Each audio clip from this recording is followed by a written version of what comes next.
Distinguished ladies and gentlemen, it's time for the event.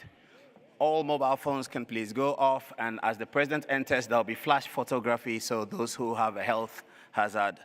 This is the Victoria and Albert Museum.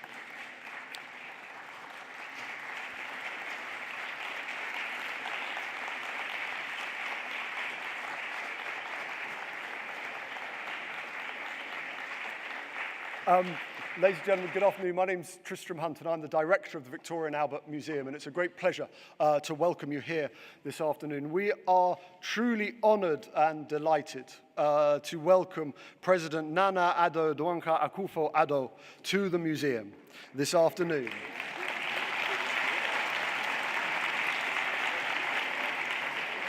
For this special event presented by the Royal African Society. A warm welcome also to His Excellency, Papa Osu Ankoma, the Ghanaian High Commissioner to the UK and the Republic of Ireland, and Zainab Badawi and Nick Westcott of the Royal African Society. Today's keynote speech from the President forms part of the sequence of important international events marking Ghana's 60th independence anniversary. And with 60 years of political independence, Ghana has established the phenomenal modern democratic nation we know that has recontextualized its history, heritage, culture, and future. The V&A, as an institution partly born of a colonial past, is proud to continue its relationship with this year's Ghana at 60 celebrations. Back in August, we hosted the Ghana A Nation in Retrospective Festival in collaboration with the Ghana High Commission. Welcomed by His Excellency the High Commissioner, and with a keynote speech by Lord Paul Boateng, who had some interesting words to say on our own collections. The festival hosted spectacular music performance and presentations that spoke of Ghanaian history and heritage. We heard from historians, cultural theorists, museum educators, talking about the history of independence and debating the nation's future. The V&A is a museum that is active in representing African heritage of the diaspora, giving prominence to projects related to Black identity in the UK. We greatly value, for example, our partnership with the Black Cultural Archives. This summer's Ghana A Nation Retrospective Festival emphatically highlighted how the African diaspora in the UK and in countless other countries globally are not just changing the narrative about Africa around the world, but also positively impacting African nations through the transfer of valuable knowledge, skills, and networks, as well as capital and investment. Today, as a global museum, the V&A takes seriously our responsibility towards diaspora communities and transnational individuals.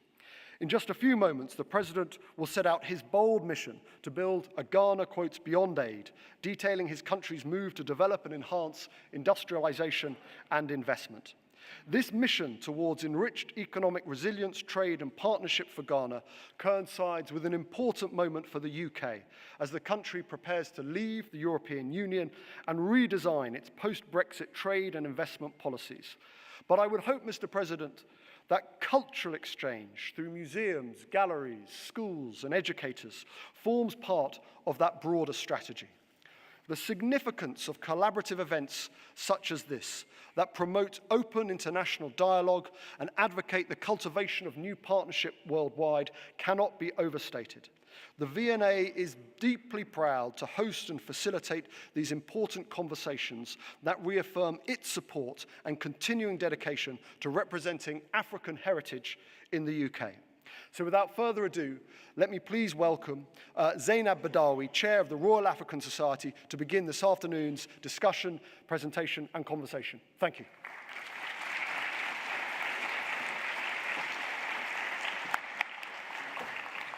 Mr. President, Excellencies, ladies and gentlemen, it is my great privilege, pleasure and honour to welcome you, President Akufo-Addo and President Nana Akufo-Addo, to this wonderful event that the Royal African Society have really been working so hard with great excitement, and also thanks to Tristram Hunt at the V&A for hosting you here.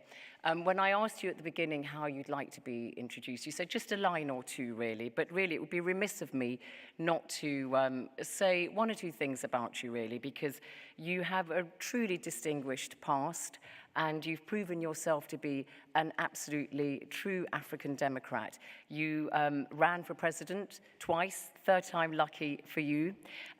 You became president January 2017, and you have already, within 9 months of being president, fulfilled your campaign pledge to introduce free secondary education for young Ghanaians.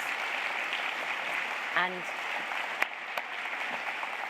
it's quite remarkable, really, Mr. President, that, 75% of secondary education is now free for children in Ghana, and that's such an achievement, I think, not just for Ghana, but it demonstrates to the rest of the continent what really can be done. Of course, you're no stranger to government. You were Attorney General and a former Foreign Minister under President John Kufuor, obviously from the same party, the New Patriotic Party. And I think that you also demonstrated in 2012 when you didn't win the election and you contested it, but you accepted the decision of the Supreme Court that the election result should be upheld. So, without mentioning any particular country further south on the continent, I think you, and also to the east at the moment, sadly, you have really shown and really set a very good bar for other African leaders. So we are really looking forward to hearing what you have to say about Africa beyond aid, because I'm always struck by the fact that now if you attend African meetings that aid hardly figures in the conversations and the discussions and the blueprints for Africa's development, because, as we know, no country in history has been developed by outsiders. It's the people of the country, of the continent itself, and that's why we look forward to hearing your theme. So please may I bring you to the stage. Thank you.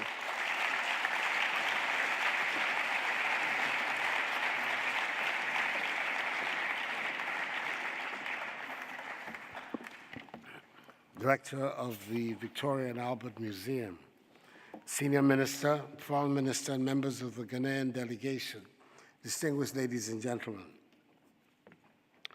I would like to thank the Royal Africa Society, Facebook, Victoria and Albert Museum, and the Ghana 60 Years On Committee for the organization of this event, which enables me to address, in my view, one of the most urgent issues of contemporary Africa. I know that today, and for the past week, the space for Africa in most people's minds in this country is probably occupied by events in Zimbabwe. My thoughts are also with the people of Zimbabwe, and I pray that we find a peaceful solution, resolution quickly to the sad state of affairs, a resolution that will hopefully strengthen democracy there. For the moment, though, I'll concentrate on the subject matter that has brought me here. I'd like to start this conversation with a few facts and figures we can all agree on. There are 54 countries on the continent of Africa. Apart from Ethiopia and Liberia, all the other countries were once colonies of European countries. All 54 of us are very keen and proud of our nationhood and how different we are. We see ourselves as Ghanaians, as Swazis, as Kenyans, as South Africans, and of course as Nigerians. In addition, we also see ourselves as Africans, which fuels the abiding dream of Pan-African unity. When we concentrate on our differences until we find ourselves outside the continent, then we discover that to the outside world too, we're also Africans. That is how they see us. When it comes to bad news, the outside world hardly sees any boundaries between the countries on our continent. A bomb might go off in Brussels, and it would not occur to anyone to cancel a planned trip to Amsterdam as a consequence. But an explosion in Mombasa would mean a travel advisory warning citizens against journeys to Kampala. A war in Liberia meant all the countries in West Africa being downgraded by the rating agencies. And the outbreak of Ebola in Sierra Leone means Ghanaians arriving at airports in Europe and the United States get the special treatment. It takes much longer to shake off a bad reputation once acquired in Africa.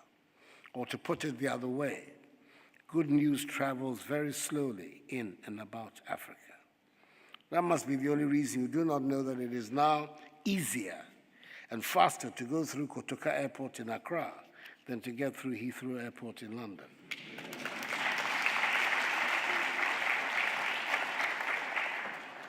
Back in the year 2001, a former British Prime Minister said this, and I quote, "The state of Africa is a scar on the conscience of the world. But if the world as a community focused on it, we could heal it. And if we don't, it will become deeper and angrier," unquote. Tony Blair had good reason to say so. Our continent and its peoples were being defined by wars, instability, and grim poverty. The prescription he offered to heal the scar and prevent it from spreading sounded reasonable and doable. He proposed a deal between the developed and developing world based around the New African Initiative, the scarcely remembered NEPAD. On the side of the developed world, they would provide more aid, untied to trade, write-off debt, help with good governance and infrastructure, train our soldiers with the UN blessing in conflict resolution, encourage investment and access to their markets, and practice the free trade they were so fond of preaching. On the African side, Tony Blair said, the developed world would make sure that there would be true democracy, no tolerance of excuses for dictatorship, abuses of human rights, no tolerance of bad government, or the endemic corruption of some states. He said they would insist on proper commercial, legal, and financial systems in the African countries. That blueprint for action, NEPAD, was the latest incarnation of Africa's Marshall Plan, which ties trade, investment, and development to good governance and ending conflicts. In short, if African leaders run their countries well, then foreign aid and other incentives will follow. The timing of the speech, made at his party conference a few weeks after the events of 9/11, made some suspect that his desire to help Africa was as much about Western self-interest as altruism.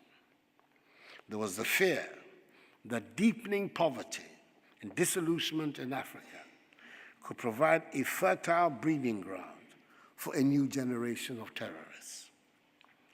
Throughout the years, our continent has been called many names: dark, beleaguered, hapless, and hopeless, but some of the more frequent and colorful ones that can be repeated in decent company.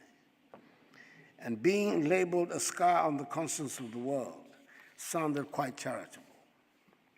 Some 16 years after that speech, it is obvious that we have not made much progress. Sometimes, to borrow a Ghanaian mode of speaking, it seems as if we take 2 steps forward and 3 steps backwards. We had a brief period of Africa rising, and I'm proud to say my country, Ghana, led that good news story as our economy made strides, and we appear to be getting out of the quagmire of poverty. There were around the continent a number of leaders who touted democratic credentials, and it looked like the good governance problems were finally being overcome. Today, the continent is back to being known for leaders who change constitutions to enable them stay in office. Ghana was the first country in sub-Saharan Africa to gain her independence, and we've been celebrating the 60th anniversary of that happy event this year. We are painfully aware that we are nowhere near we should be. As the saying goes, If you have been doing something for a long time and not getting the desired results, you have to find a different way of doing it. After 60 years, it is obvious that the aid pass will not take Africa to where it has to be.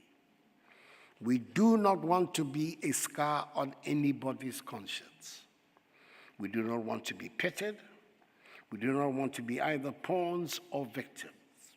And we certainly do not want headline writers to continue to compete to find the most lurid adjectives to describe our continent and its peoples.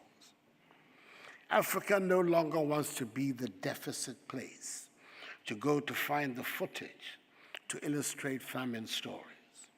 We no longer want to offer the justification for those who want to be rude and abusive about Africa and her peoples.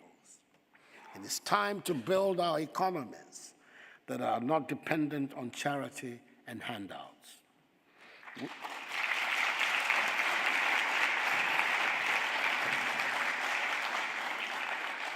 We understand the aid fatigue phenomenon.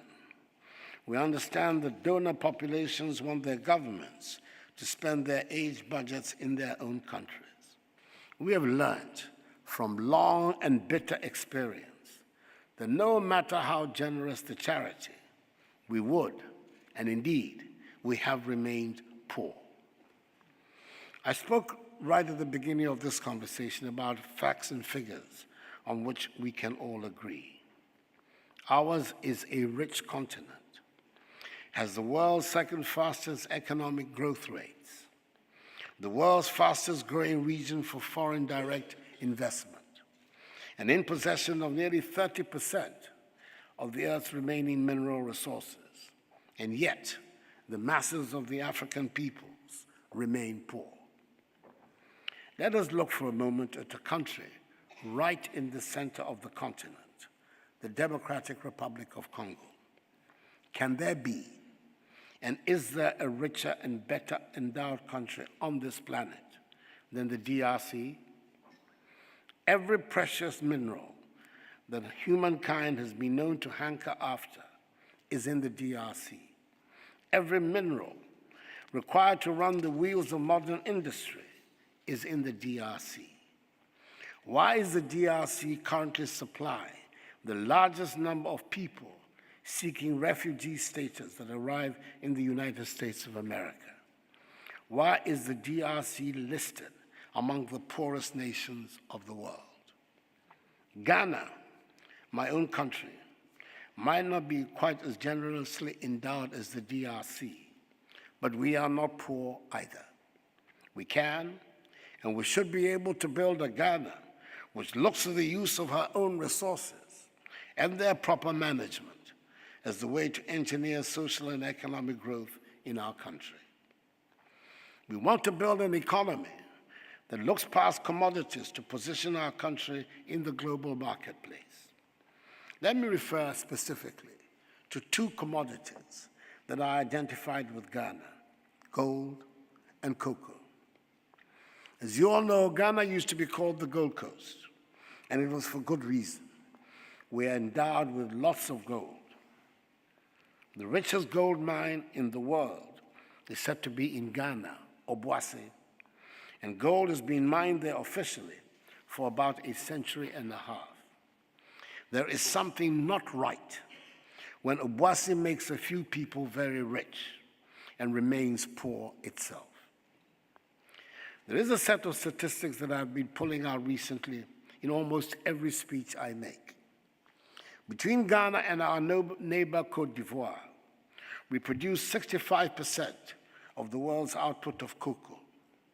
The chocolate industry is a $100 billion industry, and we, who produce 65% of cocoa, make less than $6 billion from the toil of our farmers, i.e., barely 6% of the entire value chain of cocoa.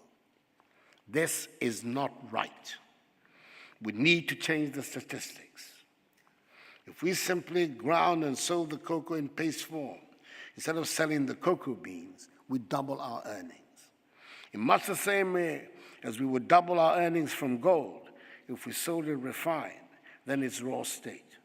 We are determined to process these products. I do understand that there are nations who have built their industrial complex around the value chain of our raw commodities. It is time to transform that setup. It is time we were responsible for processing our own resources.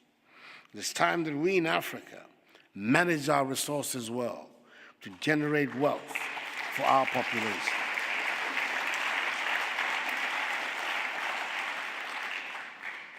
During the past 20 years, those countries that have made rapid economic strides have been the ones that have encouraged high levels of investment in entrepreneur development.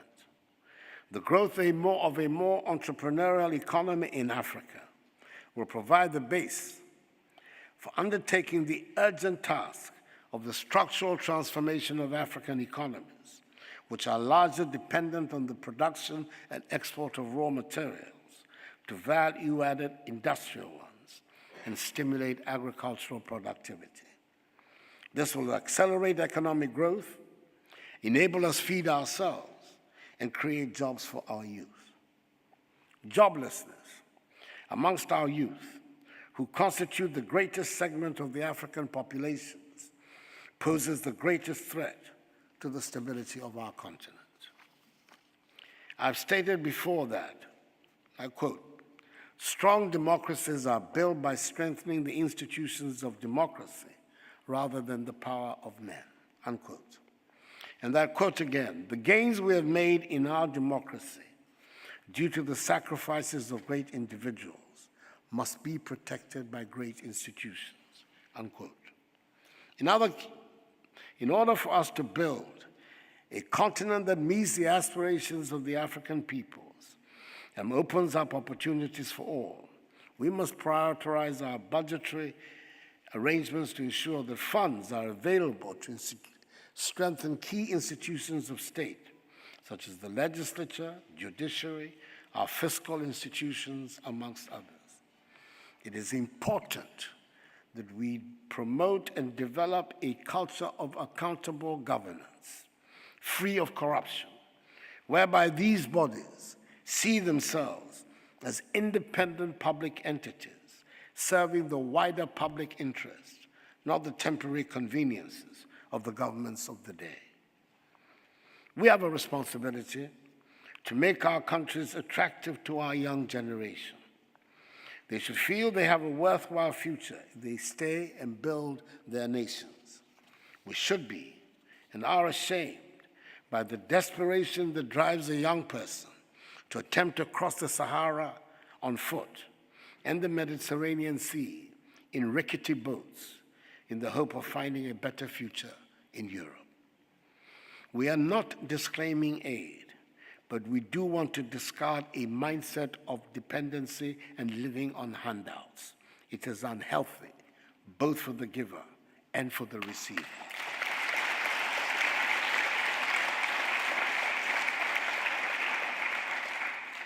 Luckily for both sides, a keen look at the figures or behind the figures will seem to show that indeed more money leaves Africa into the Western donor countries than they give us in aid.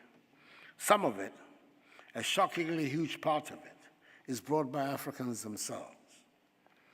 We're gathered here in a choice part of London, where real estate agents lick their lips every time a property comes on the market. The stories persist that sometimes the competition for the famed Russian oligarchs in bidding for the properties are people from our continent who cannot admit to the source of their wealth. We have serious housing deficits in every country in Africa, and that is obviously where the money should be spent instead of on properties in London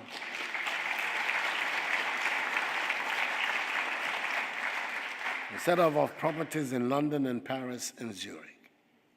Unfortunately, we still have work to do to convince some people that it is in their interest that we raise the prosperity level in our countries, Then they can spend their money at home without fear.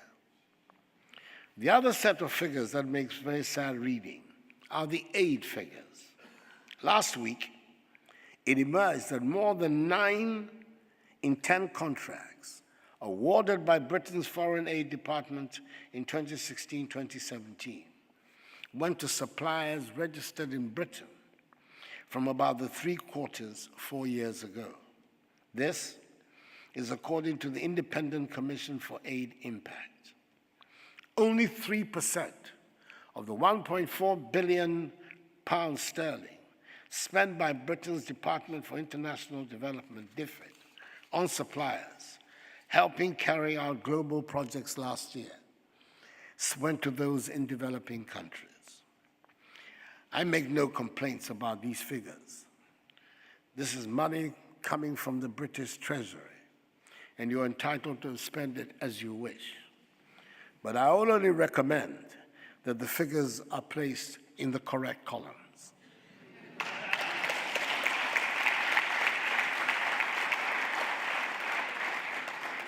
The report of the panel, chaired by the highly respected former South African President Thabo Mbeki, on the illicit flow of funds from Africa, raises the lid on many had always suspected, but did not have the figures to support. According to the report, Africa is losing annually more than 50 billion United States dollars through illicit financial outflows. The report revealed further that between 2000 and 2008, 252 billion United States dollars, representing 56.2% of the illicit flows of funds from the continent, was from the extractive industries, including mining. Even when we think we're dealing in an area with a level playing field, like trade, it turns out Africa gets a bad deal. The recent reported events between the government of Tanzania and the mining companies that operate there ought to give all of us cause for pause.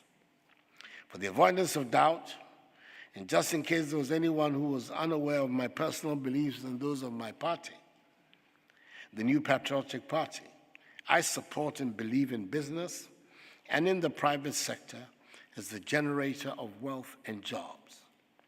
But surely, investors and business people give the private sector a bad name if they persist in treating Africa as the place to make extraordinary returns on money. Investors find innovative ways to avoid paying the taxes that they should in the African countries in which they operate. And a recent example in the BBC report showed an example of this in the fishing industry. No one is going to sort out these matters for Africa except Africans themselves. We need to have our own bright and sharp lawyers to keep us abreast with the sharp and bright lawyers that our trade partners have. We need to have our own bright and sharp technologists to help keep us abreast with our competitors. There is no point in making laws that reserve whatever percentages for local content in the oil and gas industry, for example, if we do not have the local qualified expertise. I was surprised to find out how many of the expatriates working on the oil fields and being paid very good salaries were welders.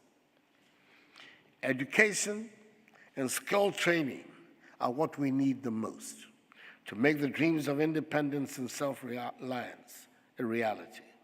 In Ghana, we've embarked upon a policy to ensure that every child has secondary education as the basic unit of education. The free SHS, free senior high school as we call it, will take a sizable chunk of the budget, but we believe it is money well spent and is the best investment a nation can make to assure a prosperous future.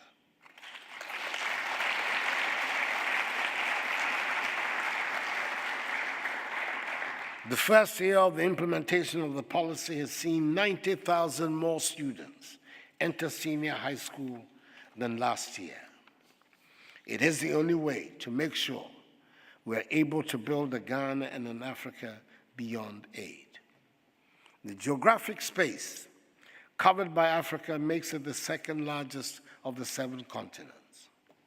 It has some of the most breathtaking scenes on our planet. It has plants and animals that are wonders of the world and critical for the survival of the planet. Our continent stands most to gain from the implementation of the 17 United Nations Sustainable Development Goals, which aim to fight inequality on all fronts, wipe out extreme poverty, tackle the issues of climate change, and reverse the degradation and unsustainable use of our environmental resources, including our oceans. It is a global agenda that seeks to leave no one behind. Based on the latest United Nations estimates, as of Wednesday, 8th November 2017, the current population of Africa is 1.2 billion. That means Africa's population is equivalent to 16.41% of the total world population. The vast majority of this population is young. It is in the interest of the whole world that Africa works. Even if the developed world had the means today, and were indeed minded to do so, it could not provide the aid that would keep Africa a sustainable part of the world. We do not want to remain the beggars of the world. We do not want to be dependent on charity. And Africa beyond aid means that we have to do everything whatsoever we can to strengthen our continental body, the African Union. Research has shown that countries or group of countries with the largest share of world trade are located within regions with the largest share of intra-regional trade. Trade between African regions remains low compared to other parts of the world. In 2000, intra-regional trade accounted for 10% of Africa's total trade and increased marginally to 11% in 2015. Trading amongst members of the European Union, for example, amounted to 70% in 2015. I believe it is extremely important for the welfare of the 1.2 billion people of the continent that we, the leaders, demonstrate strong political will to make the AU an economic and political success and to make the project of integration real. With Africa's population set to reach some 2 billion people in 20 years' time, an African common market presents immense opportunities to bring prosperity to our continent with hard work, enterprise, innovation, and creativity. It is evident that the time for African integration should be now. Hence the importance of the success of the continental free trade area. A working common continental market has to be a very fundamental objective of all peoples and governments on the continent. Peace and stability on the continent are essential to the viability of the market, and we have to work to establish peace all over our great continent, a Pax Africana that has turned its back on terrorism, conflict, and instability.